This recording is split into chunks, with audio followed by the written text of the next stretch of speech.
Kumilos na si Mendez. Tumatakbo na ang 14-second shot clock nila at dahil ayaw siyang pakawalan ni Maki ay to the rescue na nga si Alcoba upang bigyan siya ng screen. Dito na nga si Ricky umatake at napakuyom si Maki nang bumangga siya sa screen ng kakampi ni Mendez. Pero hindi mo pa rin ako malulusutan. Bulalas nga ni Maki sa sarili dahil pumilit pa rin siyang habulin si Mendez. Gumamit siya ng puwersa at sa pag-atake ni Mendez sa basket ay nabigla ito nang dikitan siya ni Romero para sirain ang kanyang ball handling sa bola. Talagang pambihira si Kuya Maki. Kaso may mga kakampi rin ako. Sabi ni Mendez sa sarili at sa paghinto niya ay isang bounce pass agad ang kanyang ginawa papunta kay Magbuo na agad na pinostehan si Neryo. Itira mo na kuya, bulalas agad ni Ricky. At dito nga ay isang dream shake move ang ginawa ni Magbuo. Nilinlang niya si Neryo at dito na nga siya tumalon matapos itong iwasan. Inilagay niya ang bola sa basket. Kaso mula sa likuran ay naroon naman si Garejo na biglang lumitaw. Ayaw nilang papuntusin ng Mansalay na nagbigay ng kaba sa dibdib ng maraming supporters nila. Ang block ni Garejo at ang pagkuha niya sa bola ang naging dahilan para kumawala ang malakas na sigaw ng nauhan supporters. Ayos! Bulalas nga ni Coach Mabs nang makita ang aggressive defense na ginagawa ni Dexter. May mga malalakas din akong kakampi Ricky, hindi lang ikaw. Bulalas naman ni Maki sa isip at ngayon nga ay ang bilis ng pagtakbo niya sa kanilang side. Nang makita ito ni Garejo ay hindi niya maiwasang mapangiti. Ibinato nga niya ang bola papunta sa kanyang team captain. Ikaw na ang bahala captain, malaki ang tiwala namin sa iyo. Bulala sa sarili ni Garejo at doon na nga gumuhit sa court ang bolang kanyang ibinato. Pagkasambot ni Maki sa bola ay doon na nga nagwala ang fans niya. Ang MVP chant ay kumawala at ngayon nga ay makikita rin ang mabilis sa paghabol ni Mendez. May ngiti ito sa labi at napaseryoso ang marami nang magawa niyang lampasan si Romero. Kaso wala lang ito kay Maki na bumigla ng hinto para mapadiretso si Mendez. Ngumiti naman si Ricky dahil sa paglampas niya ay tumama pa ang kaliwa niyang palad sa bolang hinawakan ni Maki. Lalampas ako pero makukuha ko pa rin ang bola. Bulalas ni Mendez sa sarili at ang mga fans ni Romero ay natahimik na lang nang ang bola ay mabawi ng kalaban. Si Maki nga ay napaseryoso sa nangyari. Agad niyang hinabol si Mendez para depensahan. Kaso nang gawin niya iyon ay isang mabilis sa pagyuko ang ginawa ni Ricky. Nag-sidestep si Mendez bago yumuko. Kasunod noon ay ang kanyang duck-in move na sinabayan din niya ng paghawi gamit ng kaliwa niyang kamay sa hita ni Maki. Nalampasan ni Ricky si Maki. Makikita nga rin ang ngiti sa labi ni Mendez. Hindi raw siya pwedeng matalo dahil wala raw siyang mukhang ihaharap kay Andrea. Naitawid ni Mendez ang bola sa gitna at sa pagdating ni Maki para siya ay harangan ay bigla na lang niyang ibinato ang bola sa sahig ng court. Isang bounce pass iyon at biglang lumitaw si Andrew Salome na nag-cut sa depensa ng nauhan. Masyado kayong maluwag sa kanya porket teenager pa lang siya. Sabi nga ni Ricky sa sarili at si Andrew nga ay tumalon papunta sa basket. Walang katakot-takot. Ayaw nga niyang masayang ang tiwala ng kanyang coach kung kaya nang sabayan siya ni Neryo ay bigla niyang ibinali ang hawak niya sa bola. Isang reverse layup ang kanyang ginawa. Asa ka pang papasok iyan. Bulalas naman ni Romero na biglang lumitaw sa ere at si Andrew ay nagdilimang paningin sa nangyaring iyon.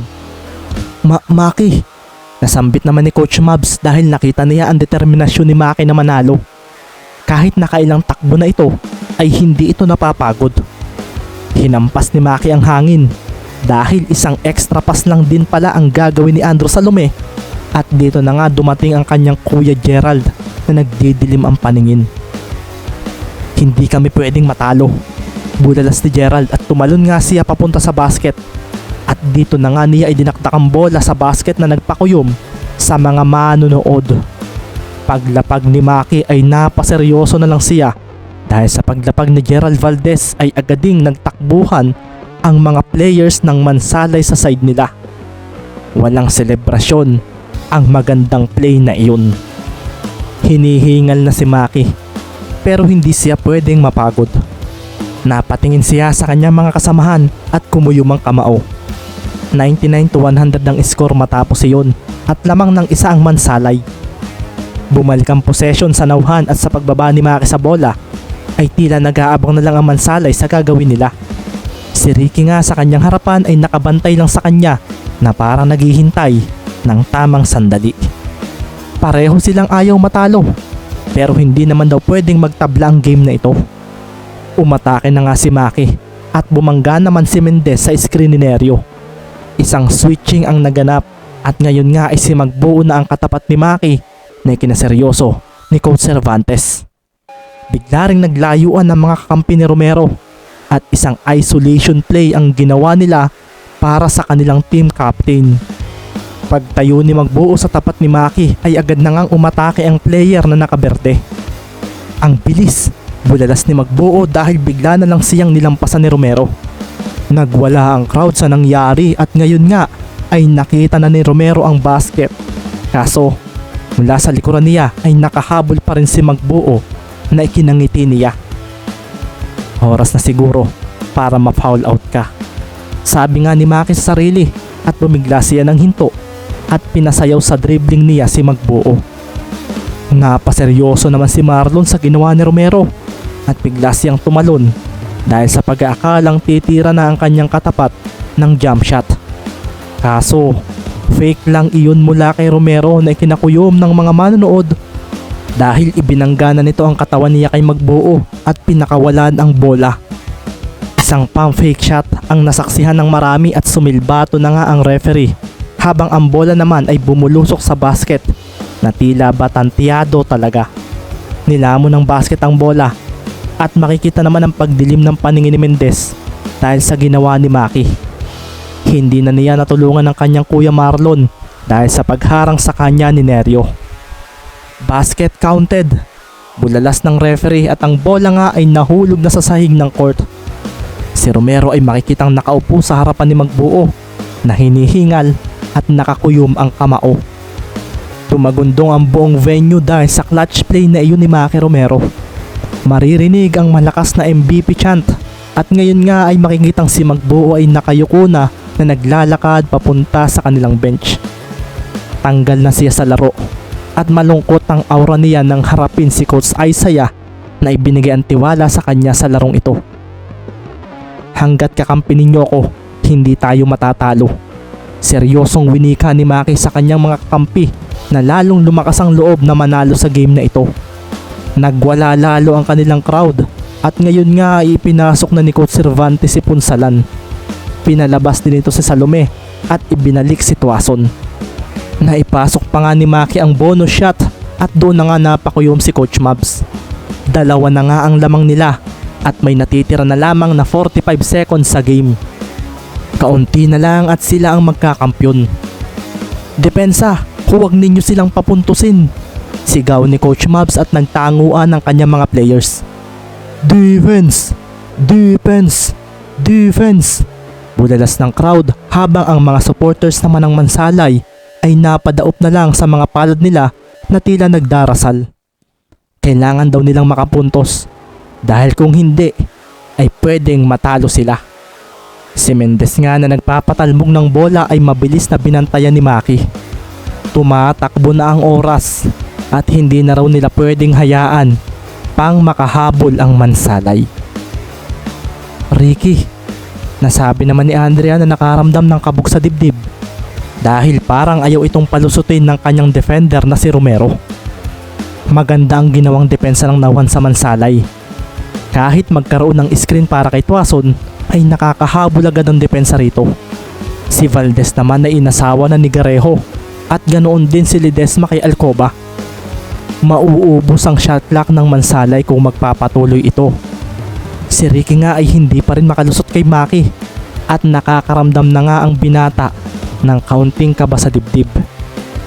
Hindi pwede, sabi ni Mendez sa sarili at nang pagmasdan niya ang kanyang kuya Maki ay bigla na lang niyang naalala ang panahong tinuturuan siya nito.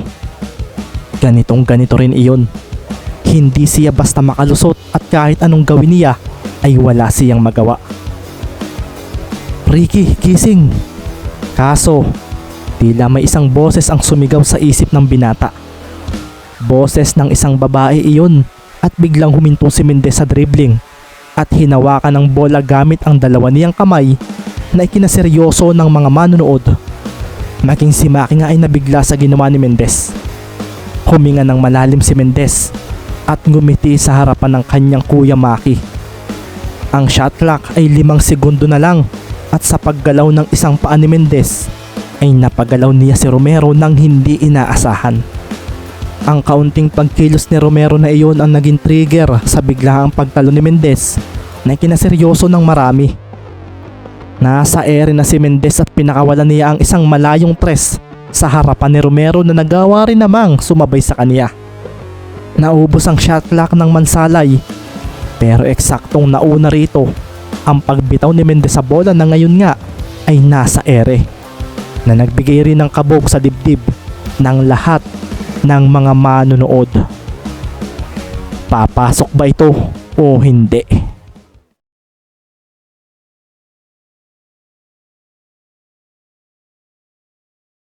Hinalit noon ang basket at ang lahat ay napatingin kay Mendez na makikitang nakakuyom ang kanang kamay habang nakataas.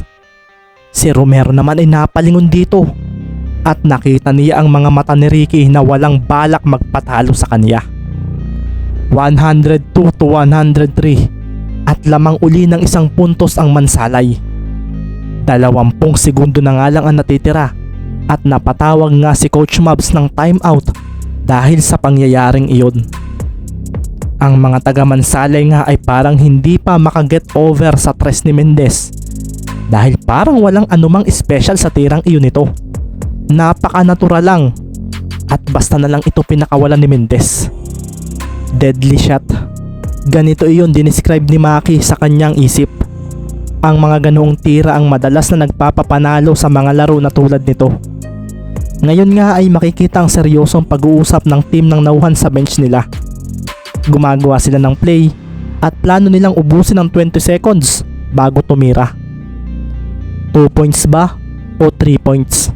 Ito naman ang tanong ni Coach Isaiah sa sarili habang kinakausap ang kanyang mga players. Bigyan daw nila ng magandang depensa si Romero at Guerrejo. Huwag rin daw basta pabayaan si Nerio dahil pwedeng magnakaw ito ng play. Natapos agad ang 20-second timeout ng nauhan at kanya-kanya na ng pwesto ang mga players sa side ng mga nakaberde. Si Maki nga ay nasa ilalim ng basket at nang si Guerrejo na ang mag-i-inbound ay mabilis itong tumakbo palabas. Sinambot na nga ni Maki ang bola at ngayon ay si Mendez ang nasa kanyang harapan. Kasabay rin ito ay ang paglayo ng mga nakaberde na ikinaseryoso ng mga manonood. Mukhang isang 1-on-1 ang magiging final play ng game na ito. Si Mendez laban kay Romero. Habang pinapatalbog nga ni Maki ang bola ay maingat naman siyang nakaabang sa posibleng pag-agaw ni Ricky. 15 seconds. Unti-unti nang bumibilis ang pagdribble ni Maki at unti-unti na rin gumagalaw ang mga kasamahan ni Mendez sa posibleng help defense.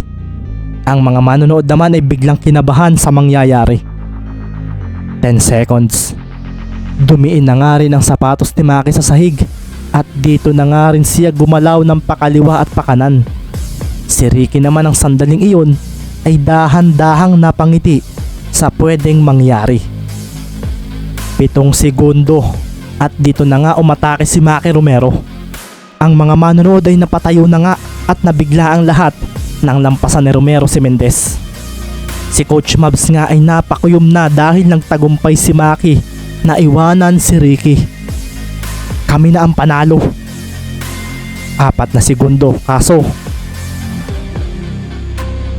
natigilan na lang ang lahat nang sa paglapit ni Romero sa basket ay wala na rito ang bola.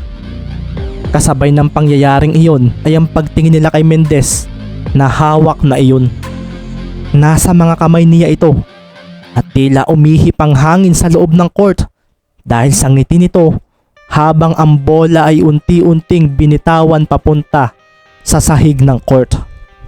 Sinabayan din iyon ng pagtunog ng buzzer na nagpadilim ng paningin ni Romero na nakatayo sa hindi kalayuan mula rito. Isang clutch steal ang nagawa ni Mendez at nagawa niya ito nang lampasan siya ni Romero. Nahuli ni Mendez ang bola. Ito ay sa kadahilan ng isa siyang magaling na defender. Depensa. Isang bagay na nasa katawan ko na magmula nang mag-try out ako sa sisa. Mahinang wika ni Ricky sa sarili. At dito na nga siya napasigaw dahil may game 3 pa. Wala namang tigil sa pagluha si Andrea nang makita ang last play na iyon ni Ricky. Bigla kasi niyang naalala ang panahong magta-try out ito noon sa sisa.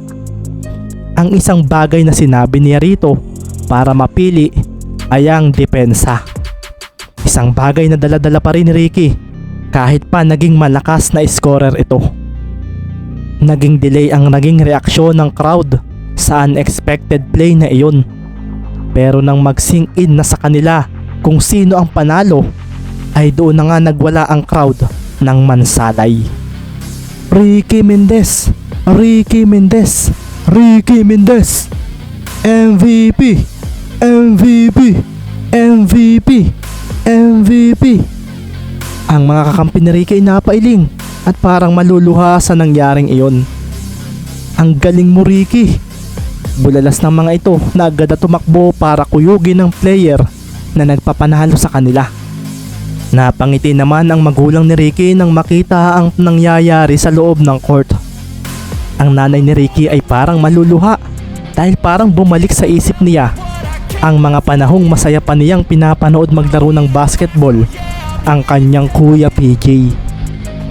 Hindi niya inaasahan na mararamdaman niya ito rito na parang kahapon lang nangyari. Mansalay Black Knights 103, Nauhan Exterminators 102. All one.